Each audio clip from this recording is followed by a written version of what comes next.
الحمدللہ رب العالمین والصلاة والسلام علی اشرف الانبیاء والمرسلین وعلی آلہ وصحبہ ومن تبعہم بإحسان الی یوم الدین، اما بعد۔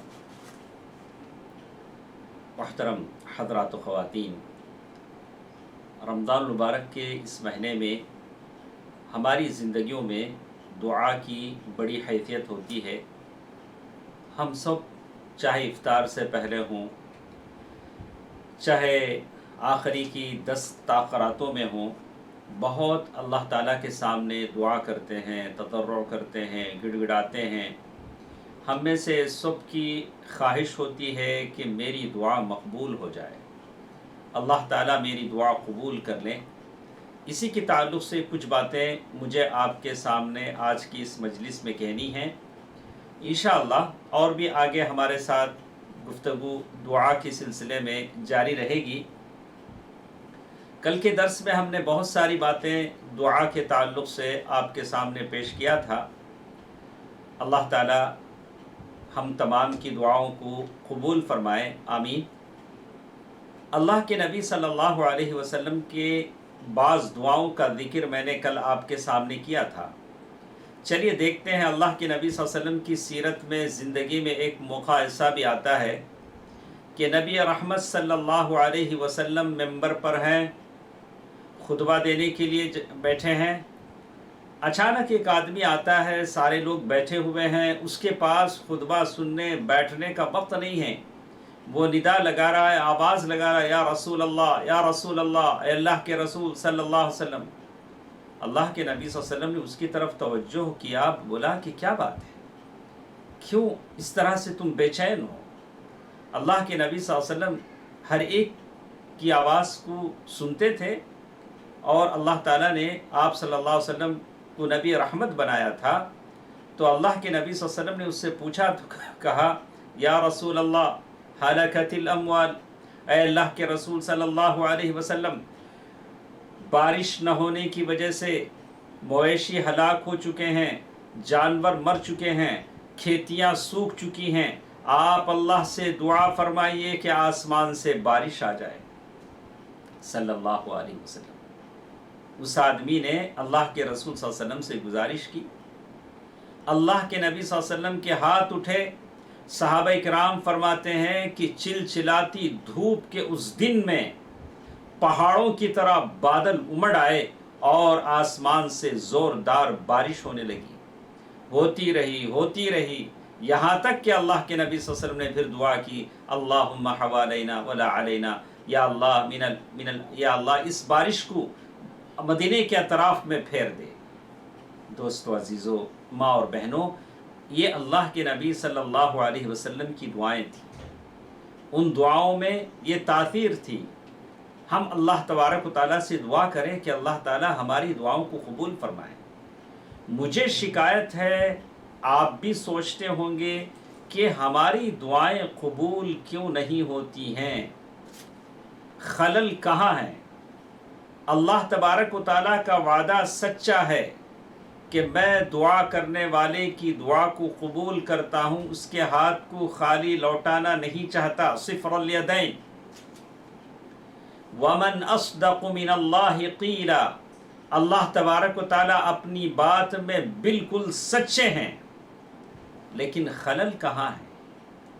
کیوں ہماری دعا قبول نہیں ہوتی ہے؟ اس کا سبب تو ڈھونڈنا چاہیے۔ اللہ اپنی بات میں سچے ہیں تو پھر خلل کہاں ہے؟ اور اس سلسلے میں 4 باتیں میں آپ تمام کو سنا دینا چاہتا ہوں۔ ان 4 باتوں کو اپنے دل میں بٹھا لیں۔ جہاں تک دعا کی بات آتی ہے، ہم سب اللہ کے بارگاہ میں دعا کرتے ہیں، لیکن دعا کے معاملے میں ان باتوں کو سمجھنا ضروری ہے۔ اگر آپ اور میں نہیں سمجھیں گے تو اللہ کی رحمت سے مایوس ہو جائیں گے۔ پہلی بات، دعا بذات خود ایک عبادت ہے۔ دعا بذات خود ایک عبادت ہے۔ آپ دعا کریں، میں دعا کروں، مجھے اس سے واسطہ نہیں ہے کہ میری دعا قبول ہوتی ہے کہ نہیں ہوتی۔ اللہ تبارک و تعالیٰ نے قرآن مجید میں فرمایا، وقال ربكم ادعوني استجب لكم ان الذين يستكبرون عن عبادتي سيدخلون جهنم داخرين. وقال ربكم ادعوني، اللہ تبارک و تعالیٰ نے کہا کہ تمہارا رب کہتا ہے کہ مجھ سے دعا کرو. چلو ٹھیک ہے، ہم دعا کرتے ہیں، کیا ہوگا؟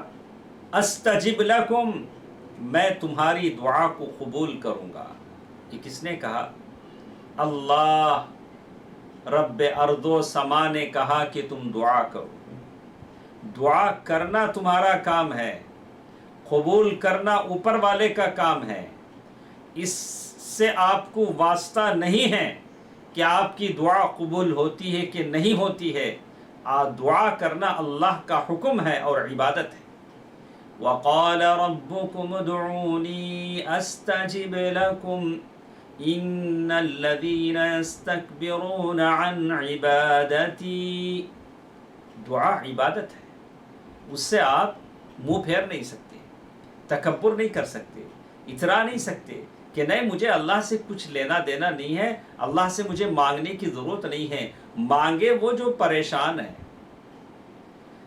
پہلی چیز جس کے بارے میں نے آپ سے کہا، سب سے پہلی چیز آپ دل میں یہ بٹھا لیں، آپ کے ہاتھ اللہ کے بارگاہ میں اٹھتے ہیں تو یہ اللہ تبارک و تعالیٰ کی عبادت ہے. اللہ تبارک و تعالیٰ کی عبادت آپ کر رہے ہیں، جیسے نماز، روزہ، زکوٰۃ، حج، یہ ساری عبادتیں آپ عبادت کر رہے ہیں. وقال ربكم ادعوني استجب لكم، اللہ تعالیٰ حکم دے رہے ہیں کہ تم دعا کرو. پھر کیا ہوگا اے اللہ؟ یہ ہوگا کہ استجب لکم، ہم آپ تمہاری دعاؤں کو قبول کریں گے، تمہاری دعاؤں کو قبول کریں گے. حدیث قدسی میں اللہ تعالیٰ نے یہی کہا، سحاء اللیل سحاء النہار ید اللہ ملأ، اللہ تعالیٰ کا ہاتھ بھرا ہوا ہے، دن رات اللہ خرچ کر رہے ہیں، اللہ کے خزانے میں سے کوئی کمی نہیں ہوتی ہے. اللہ سے دعا کرو. سورۃ غافر آیت نمبر 60 تھی جو میں نے آپ کے سامنے تلاوت کی. اللہ تعالیٰ پھر کہتے ہیں ہم کیسے کیسے دعا کریں. کہا وَلِلَّهِ الْأَسْمَاءُ الْحُسْنَى فَادْعُوهُ بِهَا، اللہ تعالیٰ کے اچھے اچھے نام ہیں، ان ناموں کو لے کر دعا کرو. اللہ رزاق ہے، اللہ متین ہے، اللہ تبارک و تعالیٰ ذو القوت المتین، اللہ تبارک و تعالیٰ دینے والا ہے، اللہ شافی ہے، اللہ تبارک و تعالیٰ ہے ساری چیزوں کا عطا کرتا ہے، معطی ہے. اللہ تبارک و تعالیٰ کے اچھے اچھے ناموں کو لے کر تم دعا کرو، اللہ تعالیٰ تمہاری دعاؤں کو قبول کرے گا. وَلِلَّهِ الْأَسْمَاءُ الْحُسْنَى فَادْعُوهُ بِهَا، ایسے ایسے اچھے ناموں کو لے کر اللہ تعالیٰ سے دعا کرو. دوستو، عزیزو، ماں اور بہنوں، پہلی بات میرے اور آپ کے سمجھ میں یہ آتی ہے کہ دعا کے معاملے میں 4 باتیں جو مجھے آپ کے سامنے کہنی ہیں. پہلی بات، میرے اور آپ کے دل و دماغ میں یہ بٹھا لیں کہ دعا عبادت ہے، عبادت کے طور پر اسے بجا لایا جائے. اللہ کا حکم ہے، وقال ربکم ادعونی استجب لکم، اللہ نے کہا کہ تمہارے رب نے کہا کہ تم دعا کرو، تمہاری دعا کو میں قبول کروں گا. سورۃ الاعراف آیت نمبر 180 تھی جو میں نے آپ کے سامنے پڑھی تھی. وَلِلَّهِ الْأَسْمَاءُ الْحُسْنَى فَادْعُوهُ بِهَا، اللہ تعالیٰ کے اچھے اچھے نام ہیں، ان ناموں کو لے کر تم دعا کرو. یہ تو پہلی بات ہوئی. دوسری بات، ہم جو بھی دعا اللہ تعالیٰ سے کرتے ہیں وہ دعا کی 3 حیثیتیں ہوتی ہیں. ہم جو بھی دعا کرتے ہیں، آپ کرتے ہیں، میں کرتا ہوں. پہلی حیثیت یہ کہ میں جو بھی دعا کروں اللہ تعالیٰ وہ مجھے دے دیں. کسی نے اپنے بچے کے لیے نوکری مانگی، اللہ نے نوکری دے دی. کسی نے اپنے مریض کے لیے شفایابی مانگی، اللہ نے شفایابی دے دی. کسی نے اولاد مانگی، اللہ نے اولاد دے دی. کسی نے گھر مانگا، اللہ نے گھر دے دیا. کسی نے کاروبار میں برکت مانگی، اللہ نے برکت دے دی، کسی نے صحت مانگی، اللہ نے صحت دے دی، کسی نے تونگری مانگی، اللہ نے تونگری دے دی۔ ہم جو بھی دعا کرتے ہیں اس کی 3 حیثیتوں میں پہلی حیثیت یہ کہ ہم جو دعا کرتے ہیں وہ اللہ ہم کو دے دے، ایسا ہو سکتا ہے۔ آپ نے جو بھی مانگا اللہ نے دے دیا۔ بہت سارے ایسے ہیں جو کہتے ہیں اللہ کا فضل ہے، میں جو بھی مانگتا ہوں اللہ مجھے دے دیتے ہیں۔ ہمارے ساتھ ایسا ہوا، آپ کے ساتھ بھی ایسا ہوگا۔ ہم نے کچھ ایسی چیزیں اللہ سے مانگی جو ہمارے خواب و خیال میں بھی نہ تھا کہ یہ چیز پوری ہو جائے، لیکن اللہ تعالیٰ نے ہم کو دے دیا۔ یہ اللہ کا فضل و کرم ہے۔ قل بفضل اللہ برحمتہ فبذلک فلیفرحوا هو خیر مما یجمعون۔ ہم جو بھی دعا کرتے ہیں اس کی 3 حیثیتوں میں پہلی حیثیت یہ کہ ہم جو مانگے اللہ تعالیٰ وہ ہم کو دے دیں۔ دوسری حیثیت یہ ہے کہ ہم دعا کرتے ہیں، ہماری مانگی ہوئی چیز نہیں ملتی، لیکن اس دعا کے اثر سے اس سے بڑی مصیبت ٹل جاتی ہے۔ اس دعا کا اثر یہ ہوتا ہے کہ اس سے بڑی مصیبت کو اللہ ٹال دیتے ہیں، آپ کو پتہ نہیں چلتا ہے، آپ کو معلوم نہیں ہوتا ہے کہ کیا ہوا۔ آپ تو اس وہم و گمان میں رہتے ہیں کہ میں اتنے سال سے دعا کر رہا ہوں لیکن میری دعا قبول نہیں ہوتی ہے۔ ایسی بات نہیں، اللہ نے آپ کی دعا قبول کر لی۔ آپ کی زندگی سے جو مصیبتیں بلائیں آنے والی تھیں، اللہ نے اس دعا کے عوض آپ کی مطلوب چیز نہیں ملی لیکن دوسری مصیبتیں ٹل گئیں۔ کسی کا بچہ بیمار تھا، 5 سال 10 سال وہ دعا کر رہا ہے، یا اللہ اس کو شفایابی دے دے۔ اب وہ کبھی شکوہ شکایت کرتا ہے کہ 10 سال سے میں دعا کر رہا ہوں، میرے بچے کے حق میں میری دعا قبول نہیں ہوتی۔ ارے اس سے بڑھ کر کیا ہے کہ 10 سال سے وہ بچہ ابھی بیمار ہے، اگر یہ دعا قبول نہ ہوتی تو پتہ نہیں اس سے بدتر کیا حالت ہوتی۔ تو کبھی دعا قبول ہو جاتی ہے لیکن اس سے بڑی مصیبت ٹال دی جاتی ہے۔ یہ اللہ تعالیٰ کا فضل و کرم ہے۔ ایک تیسری حیثیت زندگی میں یہ بھی آتی ہے کہ اللہ کا بندہ اللہ سے دعا کرتا ہے تو اللہ تبارک و تعالیٰ اس چیز کو اسے دنیا میں نہیں دیتے، آخرت میں رکھ دیتے ہیں۔ اللہ جب آخرت میں دیتے ہیں تو اس سے بڑھ کر دیتے ہیں۔ کتنے ایسے مومن ہوں گے جو تمنا کریں گے کہ یا اللہ اگر ہماری دعائیں دنیا میں قبول نہ ہوتی، آخرت کے لیے رکھ دی جاتی تو کتنا اچھا تھا۔ آخرت میں اللہ تعالیٰ وہ نعمتیں دیتی ہیں۔ آپ کبھی سوچتے ہوں گے کہ ارے ہماری دعائیں کیوں قبول نہیں ہوتی، کیوں ایسا نہیں ہوتا؟ تو اللہ تعالیٰ کے لیے کوئی مثال بیان نہیں کی جا سکتی۔ آپ سمجھ لیجئے کبھی باپ بھی ایسا کرتا ہے کہ کہا کہ اولاد ہے کہیں جانا چاہتی ہے لیکن باپ بھیجنے کو تیار نہیں ہے، بہرکیف ہم اس ویسی مثال پیش نہیں کریں گے، بلکہ اتنا بتا دیں گے کہ بعض چیزیں اللہ تبارک و تعالیٰ جانتا ہے کہ بندوں کے لیے کیا بہتر ہے۔ پہلی چیز، آپ کی جو چیز مانگی آپ نے وہ بہتر تھی، اللہ نے دے دیا۔ دوسری چیز، اللہ نے وہ چیز نہیں دی، اس سے بڑھ کر مصیبت آپ کی زندگی میں آنے والی تھی، اللہ نے اسے ٹال دیا آپ کی دعا کے بدولت۔ تیسری چیز، اللہ تبارک و تعالیٰ نے اس دعا کو جو آپ نے کیا آخرت کے لیے چھپا کے رکھا۔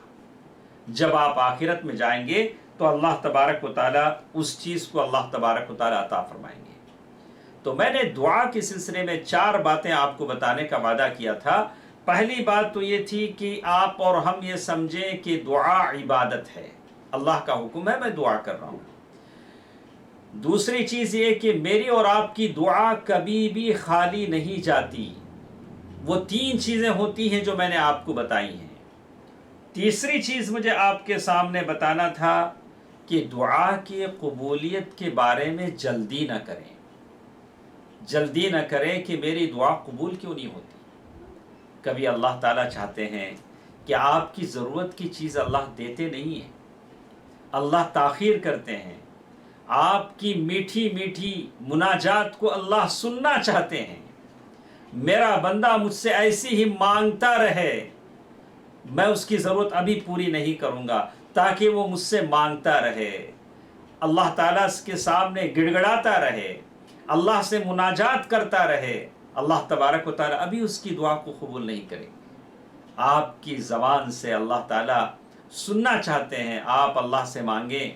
اللہ تبارک و تعالیٰ سے کون کتنا مانگ رہا ہے؟ اللہ تعالیٰ نے حدیث قدسی میں کہا کہ سارے زمین پر کھڑے ہو جائیں، سارے کے سارے اللہ تعالیٰ سے مانگنے لگیں۔ کسی نے اولاد مانگی، کسی نے نوکری مانگی، کسی نے بچے مانگے، کسی نے بیوی مانگی، کسی نے دولت مانگی، کسی نے گھر مانگا، اللہ نے سب کو دیا، اللہ کے خزانے میں سے کچھ کم نہیں ہوا۔ دیکھیے، تیسری چیز مجھے آپ کے سامنے بتانا تھا کہ کبھی جلدی نہ کریں کہ آپ کی دعا قبول نہیں ہوتی ہے، شکوہ زبان پر نہ لائیں۔ ابن القیم رحمہ اللہ نے ایک مثال کے ذریعے سے سمجھایا۔ ماں، کبھی بچہ گھر میں شرارت کرتا ہے، کبھی غلط کرتا ہے، کبھی گھر میں کچھ بگاڑتا ہے، تو ماں کو غصہ آتا ہے، ماں اسے مارتی ہے، پیٹتی ہے، گھر کے باہر دھکیل کے دروازہ بند کر دیتی ہے۔ بچہ کہاں جائے گا؟ بچہ کہیں جاتا نہیں ہے، اور ماں بھی نہیں چاہتی ہے کہ بچہ کہیں باہر جائے، کہ اسے لے کر بھاگ جائے، اسے تکلیف پہنچے۔ ماں بھی نہیں چاہتی کہ بچہ باہر جائے، لیکن غصہ آتا ہے اور اسے باہر ڈھکیل کے دروازہ بند کر دیتی ہے۔ بچہ باہر جاتا نہیں ہے، روتے بلکتے وہی چوکھٹ پر پڑا ہوا رہتا ہے، گھر کا دروازہ دستک دیتا رہتا ہے، امی امی۔ بالکل یہی بات اللہ رب ذوالجلال کے ساتھ ہوتی ہے۔ ہم خطاکار ضرور ہیں، ہم گنہگار ضرور ہیں، لیکن اسی اللہ کے بندے ہیں۔ اللہ کے اس دروازے کو پیٹیے، ایک نہیں، دو نہیں، تین نہیں، 1000 بار پیٹیں، اللہ کا یہ دروازہ کھلے گا۔ توبہ کا یہ دروازہ کبھی بند نہیں ہوتا ہے، سارے دروازے بند ہو جاتے ہیں، لیکن اللہ جل جلالہ کا یہ دروازہ کبھی بند نہیں ہوتا ہے۔ قُلْ يَا عِبَادِيَ الَّذِينَ أَسْرَفُوا عَلَىٰ أَنفُسِهِمْ لَا تَقْنَطُوا مِن رَحْمَةِ اللَّهِ إِنَّ اللَّهَ يَغْفِرُ الذُّنُوبَ جَمِيعًا إِنَّهُ هُوَ الْغَفُورُ الرَّحِيمُ۔ اے وہ لوگو جنہوں نے اپنے آپ پر زیادتی کی، اللہ کی رحمت سے مایوس نہ ہو، اسی دروازے کو مارے۔ ہم کوئی العیاذ باللہ، ہم تو موحد ہیں، توحید پرست ہیں، ہمارے رگ و پے میں یہ چیز نہیں ہے کہ کسی اور کے در کو جا کر ہم کھٹکھٹائیں۔ ہم اسی چوکھٹ کے غلام ہیں، ہم اللہ تعالیٰ کی چوکھٹ کے علاوہ کسی چوکھٹ کو ہم نہیں جانتے، اسی چوکھٹ کو ہم دستک دیتے ہیں، اسی چوکھٹ کو چومتے ہیں، اسی چوکھٹ پر سجدہ کرتے ہیں، کسی اور چوکھٹ کو اللہ العیاذ باللہ اس سے ہم دور ہیں۔ اللہ نے ایسی چیزوں سے ہمیں بچایا ہے۔ تو ابن قیم رحمہ اللہ نے کہا کہ پھر ایک وقت آتا ہے کہ ماں دروازہ کھولتی ہے کہ میرا بچہ باہر ہے، دروازہ کھولتی ہے۔ وَلِلَّهِ الْمَثَلُ الْأَعْلَىٰ۔ اللہ تبارک و تعالیٰ کی رحم و کرم کا کیا کیجیے۔ چلیے ہم آپ کو بتاتے ہیں، اللہ کے نبی صلی اللہ علیہ وسلم ہیں، عمر بن خطاب رضی اللہ تعالیٰ عنہ فرماتے ہیں کہ اللہ کے نبی صلی اللہ علیہ وسلم کا زمانہ ہے، کہیں سے جنگی قیدی آئے ہیں اور چلچلاتی دھوپ ہے، لوگ پیاسے ہیں، زبان پیاس سے تڑپ رہی ہے، اور قیدیوں میں ایک طرف عورتیں ہیں، ایک طرف بچے ہیں، ایک طرف وہ نوجوان بوڑھے ہیں جو قید کر کے کہیں سے لائے گئے ہیں، اور مدینے کی گلیوں میں قیدی ادھر ادھر بکھرے ہیں مسلمانوں کے ہاتھوں میں۔ لیکن اس بیچ ایک عورت ہے، تڑپ رہی ہے، ادھر ادھر کچھ ڈھونڈ رہی ہے، یعنی وہ اپنے گمشدہ بچے کو قیدیوں میں ڈھونڈ رہی ہے کہ میرا بچہ کہاں ہے۔ بڑی تڑپ کے ساتھ، بڑی ممتا کے ساتھ، اس ماں کی محبت کو لے کر وہ قیدیوں میں ڈھونڈ رہی ہے کہ میرا بچہ کہاں ہے۔ اور وہ اپنے بچے کو اپنے سینے سے لگا کر دودھ پلانا چاہتی ہے۔ ہر لیٹے ہوئے بچے کے چہرے کو ہٹا کر دیکھتی ہے، کیا یہ میرا بچہ ہے؟ جب دیکھتی ہے کہ اس کا بچہ نہیں تو چھوڑ دیتی ہے، اپنے بچے کی تلاش میں مگن ہے، ڈھونڈتی ہے کہ میرا بچہ کہاں ہے۔ تلاش بسیار کے بعد، بڑی تلاش کے بعد اس کا بچہ ہاتھ لگتا ہے تو فوراً اپنے بچے کو سینے سے لگا کر دباتی ہے، ایسے لگتا ہے کہ وہ اس کی جسم کا ٹکڑا ہے، اور فوراً اپنے سینے سے اسے دودھ پلاتی ہے۔ اللہ اکبر! اللہ کے نبی صلی اللہ علیہ وسلم نے اس عورت کو دیکھا، صحابہ کرام کو متوجہ کیا، صحابہ کرام سے سوال کیا، اترون هذه المرأة طارحة بولدها في النار؟ کیا تم سمجھ سکتے ہو کہ یہ عورت اپنی اس بچے کو جہنم میں یعنی آگ میں پھینک دے گی؟ صحابہ کرام بڑے متعجب ہوئے، کہا کہ اللہ کے رسول صلی اللہ علیہ وسلم ایسے کیسے ہو سکتا ہے کہ وہ عورت جس نے اپنے بچے کو تلاشا، ڈھونڈا، ادھر ادھر پریشان ہوئی، جب بچہ ہاتھ لگا بڑی ممتا اور شفقت کے ساتھ بچے کو دودھ پلایا سینے سے چمٹا کر، پھر بچے کو کیسے وہ آگ میں پھینک سکتی ہے؟ اللہ کے نبی صلی اللہ علیہ وسلم فرمایا، اللہ ارحم بعبادہ من هذه المرأة بولدها۔ یہ عورت اپنے بچے پر جتنی مہربان ہے اس سے زیادہ مہربان اللہ تم پر ہے، مجھ پر ہے۔ اللہ مجھے اس طرح مصیبتوں میں چھوڑ دیں گے، اللہ مجھے اس طرح غربت اور افلاس میں چھوڑ دیں گے، بے یار و مددگار چھوڑ دیں گے، کافروں کے نردے میں پھنسا چھوڑ دیں گے؟ نہیں دوستو، ہرگز نہیں۔ اللہ تعالیٰ کی مدد آئے گی، اللہ تعالیٰ ہم پر بہت مہربان ہے، اس عورت سے زیادہ مہربان ہے جس نے اس چلچلاتی دھوپ میں اپنے بچے کو تلاشا تھا۔ اللہ کے نبی صلی اللہ علیہ وسلم فرمایا، اللہ ارحم بعبادی هذه المرأة بولدها۔ یہ عورت اپنے بچے پر جتنی مہربان ہے، اللہ تعالیٰ اپنے بندوں پر اتنا زیادہ مہربان ہے۔ تو معلوم یہ ہوتا ہے کہ آدمی اللہ تعالیٰ سے دعا کرے، گڑ گڑائے۔ اللہ تبارک و تعالیٰ نے سورۃ مریم کی جب آیتیں شروع کی تو آپ کو یاد ہوگا اللہ نے کیا کہا؟ کبھی بھی آپ مایوس نہ ہوں، اللہ تعالیٰ کی رحمت سے مایوس نہ ہوں کہ میری دعا قبول نہیں ہوتی۔ اللہ تعالیٰ نے کہا، کافھا یا عین صاد ذکر رحمت ربک عبدہ زکریا اذ نادى ربه نداء خفيا قال رب إني وهن العظم مني واشتعل الرأس شيبا ولم أكن بدعائك رب شقيا۔ اللہ تبارک و تعالیٰ نے سورۃ مریم کی آیتوں میں کہا، ذکر رحمت ربی عبدہ زکریا، یعنی یہ ذکر ہے، یہ تذکرہ ہے، یعنی اللہ تعالیٰ نے زکریا پر کیسے رحمت کی بوندا باندی فرمائی تھی، رحمت کیسے نازل ہوئی تھی اللہ تعالیٰ کی زکریا پر، کہ زکریا علیہ السلام نے اللہ تعالیٰ سے دعا کی، اذ نادى ربہ نداء خفیا۔ آپ جو ہاتھ اٹھا کر اللہ سے دعا کرتے ہیں، مناجات کرتے ہیں، یہ بھی تو دعا ہے۔ اللہ کے نبی کی دعا کی بات ہم سنتے ہیں، انہوں نے ہاتھ اٹھا کر دعا کی، خفیہ، چپکے چپکے سے دعا کی۔ مفسرین نے لکھا کہ چپکے چپکے سے دعا کرنے میں کیا مصلحت پیش تھی، کیا وہاں ریاکاری کی بات تھی؟ اللہ کے نبی سے تو یہ نہیں ہو سکتا، پھر کیا بات تھی؟ بات یہ تھی کہ دعا ہی کچھ ایسی تھی کہ اسے چپکے چپکے سے اللہ کے بارگاہ میں کرنا تھا۔ کیوں؟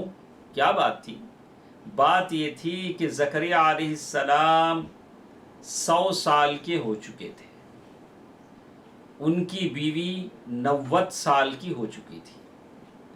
جیسے کچھ وہ کہتے ہیں، اذ نادى ربه نداء خفيا قال رب انی وہن العظم منی، یا اللہ میری ہڈیاں کمزور ہو چکی ہیں، واشتعل الرأس شیبا، سر کے بال سفید ہو چکے ہیں، انی وہن العظم منی واشتعل الرأس شیبا ولم اکن بدعائک رب شقیا، لیکن میں تجھ سے مانگ ہی رہا ہوں، پتہ نہیں کتنے سالوں سے، 20 سال 30 سال 40 سال اللہ تعالیٰ سے مانگ ہی رہے ہیں، اور آخر میں وہ کہتے ہیں فَهَبْ لِي مِن لَّدُنْكَ وَلِيًّا، یا اللہ مجھے ایک بچہ دے دے، یرثنی ویرث من آل یعقوب واجعلہ ربی رضیہ، لیکن بچہ ایسا ویسا نہیں چاہیے، بچہ بھی ایسا چاہیے جو ایسا عمل کرے جو تجھے پسند ہو، نیک اولاد چاہیے۔ اللہ اکبر، بچے تو سب کو ملتے ہیں، بچے نیک ہونی چاہیے۔ اللہ کے نبی نے کہا کہ لیکن کچھ ایسا مستحیل، ایسی مستحیل چیزیں ہیں کہ مجھے بچے نہیں ہو سکتے ہیں۔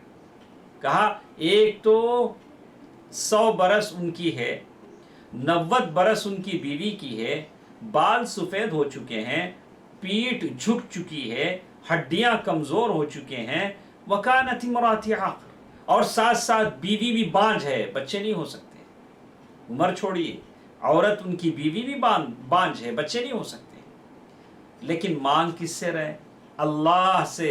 بولا کہ اللہ میرے پاس اسباب ختم ہیں، لیکن تو مسبب الاسباب ہے، لیکن تیری امیدیں وہاں سے شروع ہوتی جب انسان کی امیدیں ختم ہو جاتی ہیں۔ انسان کی امیدیں جہاں سے ختم ہوتی ہیں وہاں سے اللہ تعالیٰ کی دین شروع ہوتی ہے۔ آپ مایوس نہ ہو، آپ مایوس نہ ہو کہ ہمارے پاس یہ وسائل نہیں ہیں، ہمارے پاس یہ نہیں ہے، وہ نہیں۔ ارے جب آپ کے پاس چیز ختم ہو جاتی ہے تو وہاں سے اللہ کی نصرت شروع ہوتی ہے۔ تو انہوں نے کہا وَهَبْ لِي مِن لَّدُنْكَ وَلِيًّا، یا اللہ مجھے اولاد دے۔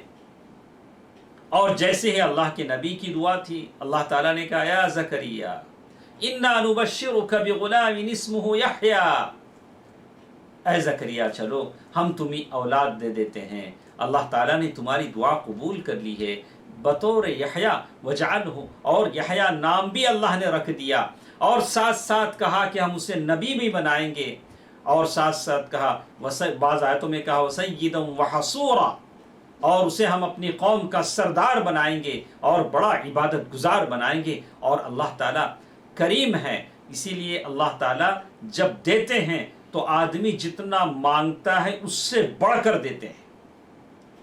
بڑے جو دل والے ہیں، معمولی انسان کی اگر یہ حیثیت ہے تو اللہ جو احکم الحاکمین ہے، جب وہ دیتا ہے تو اللہ سے آپ جتنا مانگتے ہیں اس سے 100 گنا بڑھا کر اللہ تعالیٰ آپ کو دیتا ہے۔ اور جب فرشتے آتے ہیں زکریا علیہ السلام کے پاس خوشخبری سنانے کے لیے اللہ تم کو بچہ دے رہا ہے، تو زکریا علیہ السلام کیا کر رہے ہیں؟ فَنَادَتْهُ الْمَلَائِكَةُ وَهُوَ قَائِمٌ يُصَلِّي فِي الْمِحْرَابِ، زکریا علیہ السلام محراب میں کھڑے ہوئے نماز پڑھ رہے ہیں۔ دعا کرنا اپنی جگہ ہے، لیکن دعا کے ساتھ ساتھ آدمی اللہ تعالیٰ کی عبادت میں لگ جائے، اللہ کو راضی کرنے میں لگ جائے، اللہ تعالیٰ کی عبادت میں، اللہ تعالیٰ کے سامنے سجدہ ریزی میں زیادہ زور لگائے۔ کہا کہ اللہ میں نے دعا کر دی ہے، اس دعا کو قبول کرنا تیرا کام ہے۔ زکریا علیہ السلام کے بعد جب فرشتے آئے تو زکریا علیہ السلام محراب میں ہیں، عبادت کر رہے ہیں، اور آگے قرآن میں اللہ تعالیٰ یہ بھی کہتا ہے کہ وہ باہر اپنی قوم کے پاس آتے ہیں تو کہ انسبحوا بکرۃ وعشیہ، تم صبح شام اللہ کی تسبیح بیان کرو کہ اللہ تمہارے نبی کو اولاد دے دے۔ دعا صرف کافی نہیں ہوتی ہے، دعا کے ساتھ ساتھ آپ کو مجھے محنت بھی کرنی پڑتی ہے، اللہ کے بارگاہ میں سنن و نوافل ادا کرنی پڑتی ہیں، مناجات کرنی پڑتی ہیں۔ اللہ کے نبی صلی اللہ علیہ وسلم جنگ بدر میں ان کے لیے خیمہ لگایا گیا، ٹینٹ لگایا گیا، اللہ کے بارگاہ میں دعا کر رہے ہیں۔ ابو بکر رضی اللہ تعالیٰ عنہ دیکھ رہے ہیں کہ آپ کی چادر کاندھے سے بار بار نیچے گر رہی ہے، اس تضرع کے ساتھ، اس خشیت کے ساتھ اللہ کے بارگاہ میں دعا کر رہے ہیں۔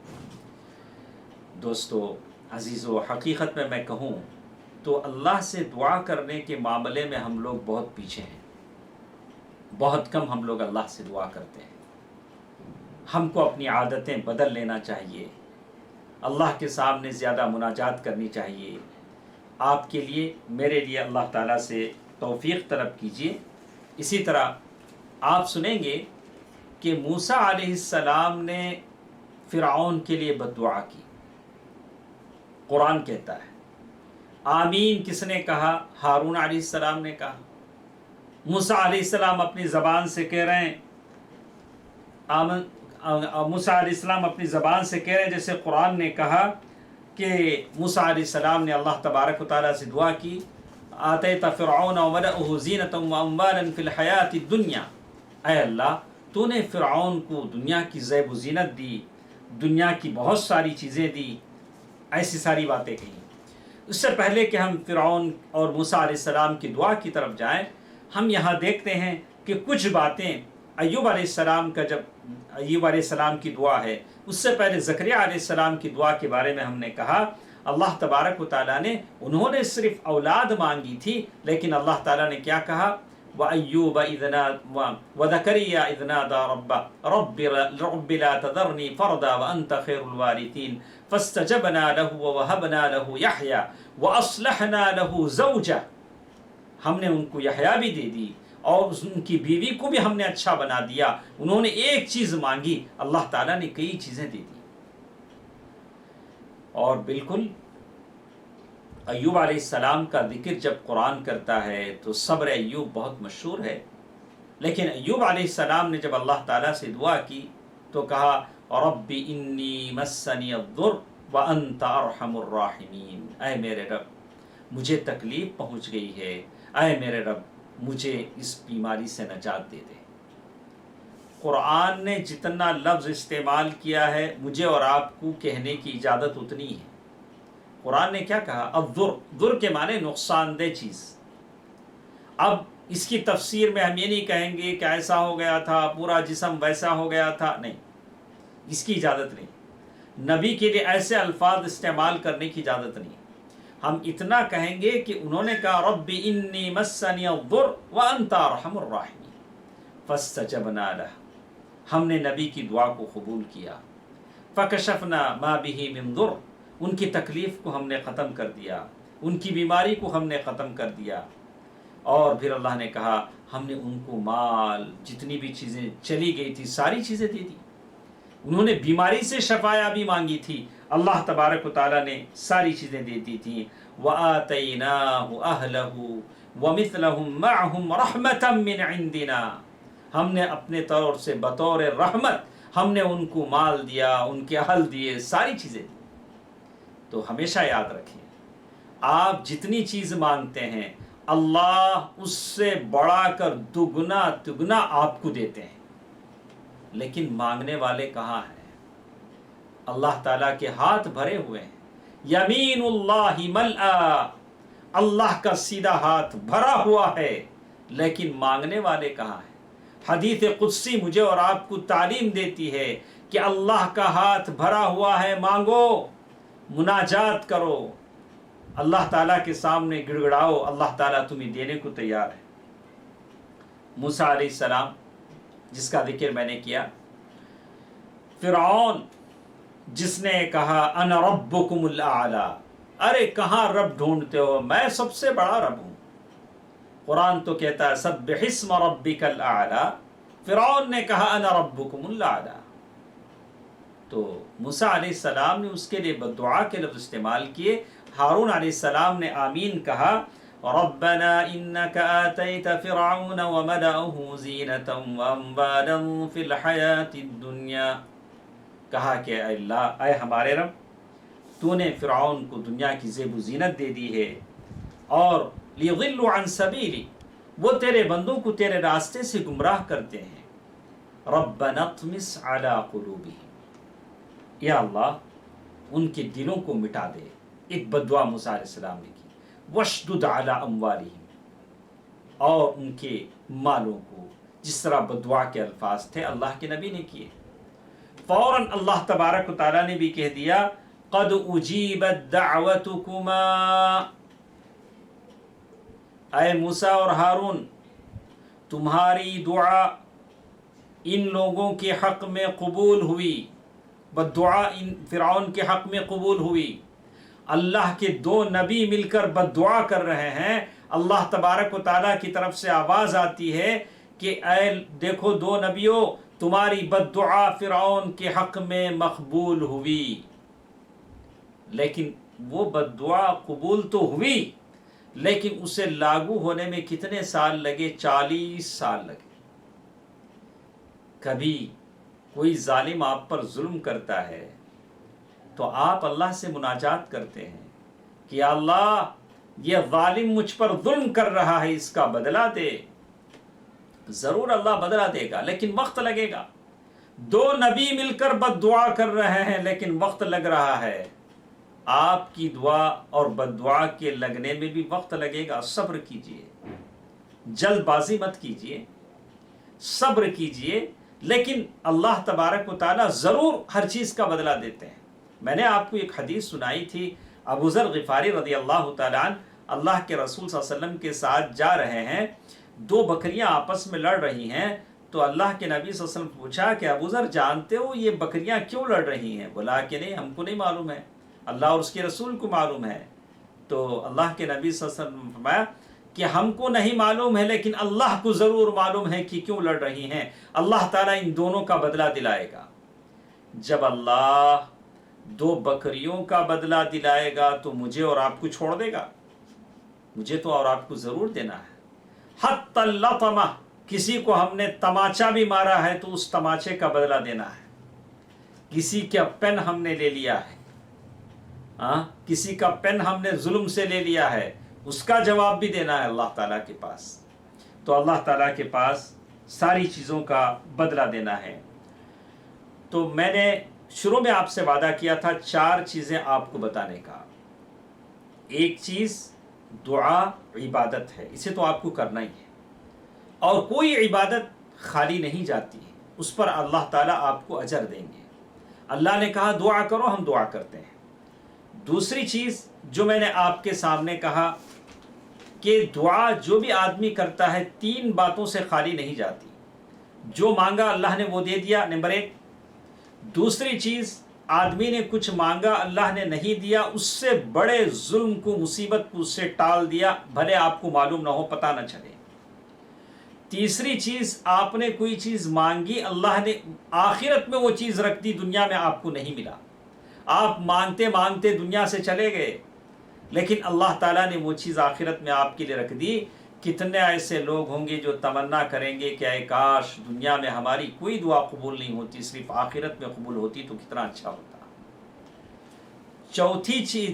تیسری چیز ہمارے ساتھ تھی، کبھی بھی دعا کے قبول ہونے میں جلدی نہ کریں کہ میری دعا قبول کیوں نہیں ہوتی. اس سلسلے میں نے انبیاء کی دعائیں آپ کے سامنے بتلائی. زکریا علیہ السلام جب تک 100 سال کی عمر نہیں ہوگی مانگتے رہے. موسیٰ اور ہارون نے بددعا کی، 40 سال کے بعد وہ بددعا لگی. دعا کے قبول ہونے میں ٹائم لگتا ہے، جلد بازی نہ کریں اور ہمیشہ کفر کے کلمات زبان پر نہ لائیں. اللہ تعالی ہر مسلمان کو بچائے. ناکشکری کے کلمات زبان پر نہ لائیں کہ ہماری دعا مقبول نہیں ہوتی. چوتھی چیز جو مجھے آپ کے سامنے بتانی ہے وہ یہ کہ دعا آدمی کو کرنا چاہیے. دعا آدمی کو کرنا چاہیے. کیسے؟ گرچہ کہ ہمارا وقت 40 منٹ ختم ہو چکے ہیں، کل کی مجلس میں ہم اسے لے سکتے ہیں. صرف چند نکات بتا کر میں آپ کو کہنا چاہتا ہوں کہ دعا ہر حال میں کرنا چاہیے. یہ نہیں ہے کہ میں مشکل میں پھنس جاؤں تبھی دعا کروں گا. آپ انتظار کریں، ابھی تو سب اچھا ہے، مجھے دعا کرنے کی ضرورت نہیں. جب جیب خالی ہو جائے گی، گھر میں اناج ختم ہو جائے گا، جب کوئی گھر میں بیمار ہوگا، جب کوئی مصیبت میں پھنس جائے گا، تب کہیں گے اللہ اللہ اللہ. بولا کہ نہیں، ایسی بات نہیں. اس کے بغیر بھی، اس کے ہونے سے پہلے آپ اللہ تعالیٰ سے دعا کریں۔ اسی کی کچھ باتیں انشاءاللہ کل کے درس میں ہمارے ساتھ رہیں گی کہ ہر حالت میں مجھے اور آپ کو دعا کرنی ہے۔ اس کے لیے میرے نبی صلی اللہ علیہ وسلم نے بڑی پیاری دعا بتلائی ہے اور خود کی ہے۔ انشاءاللہ کل کی مجلس میں ہم آپ کے سامنے اس کو بیان کریں گے۔ اپنے دوست و احباب کو ہمارے اس پروگرام کی اطلاع دیں تاکہ وہ بھی اس خیر میں شریک رہیں۔ انشاءاللہ کل 9:40 پر 5 پر پھر انشاءاللہ ہم آپ کے ساتھ رہیں گے۔ بہت ساری باتیں ہمارے ساتھ ہوں گی۔ اس آخری بات کے تعلق سے اللہ تعالیٰ جتنے ہمارے ساتھ موجود ہیں، اللہ تعالیٰ تمام کی ضروریات کو پورا فرمائے۔ اللہ تعالیٰ تمام کی زندگیوں میں برکت دے، دنیا اور آخرت کی نعمتوں سے انہیں مالا مال فرما دے۔ یا اللہ جتنے پریشان ہیں ان کی پریشانیوں کو دور فرما، جو بیمار ہیں انہیں شفایابی عطا فرما، شفاء عاجلہ عطا فرما۔ یا اللہ کسی مسلمان کو تو دنیا میں کسی اور کا محتاج نہ رکھ۔ یا اللہ سب کے سب تیرے محتاج ہیں۔ یا اللہ سارے مسلمانوں پر رحم فرما۔ اے اللہ ہمارے جو مرحومین ہیں ان کی مغفرت فرما، ان کے قبروں کو نور سے بھر دے، انہیں جنت الفردوس میں جگہ عطا فرما دے۔ آمین برحمتک یا ارحم الراحمین، والحمد للہ رب العالمین، والسلام علیکم ورحمۃ اللہ وبرکاتہ۔